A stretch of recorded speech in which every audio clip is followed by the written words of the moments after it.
అందరికీ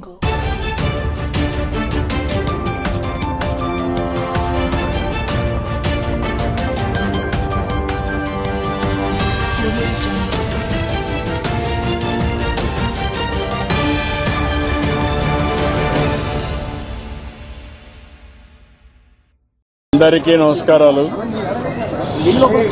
ఈరోజు కోట శ్రీనివాసరావు గారు చనిపోవడం చాలా బాధాకరం. మొన్నటి వరకు చాలా ఉత్సాహంగా చలనచిత్ర పరిశ్రమకు ఎనలేని సేవలు అందించిన వ్యక్తి. 40 సంవత్సరాలు నటనంటే ఏ విధంగా ఉండాలనో నటించి చూపించిన వ్యక్తి కోట శ్రీనివాసరావు గారు. వారితో నాకు దగ్గర సన్నిహిత సంబంధాలు ఉన్నాయి.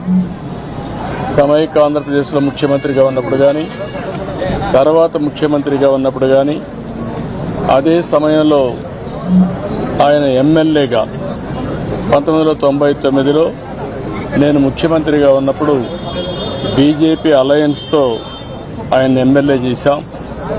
ఎమ్మెల్యేగా ప్రజాసేవలో కూడా బాగా రాణించాడు.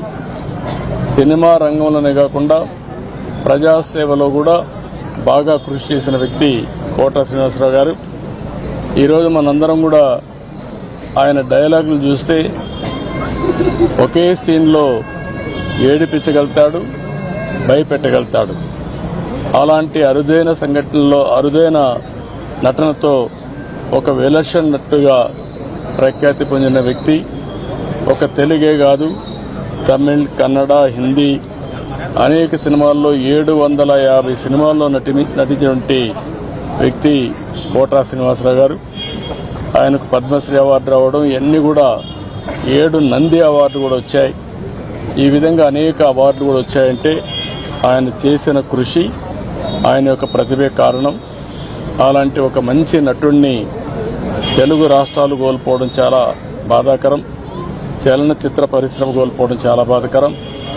అలాంటి వ్యక్తి పట్ల నా మరణం పట్ల నా ప్రగాఢ సానుభూతి తెలియజేసుకుంటూ, వారి కుటుంబ సభ్యులకు నా ప్రగాఢ సానుభూతి తెలియజేస్తూ వారి ఆత్మకు శాంతి కలగాలని భగవంతుని మనస్ఫూర్తిగా ప్రార్థిస్తున్నాను.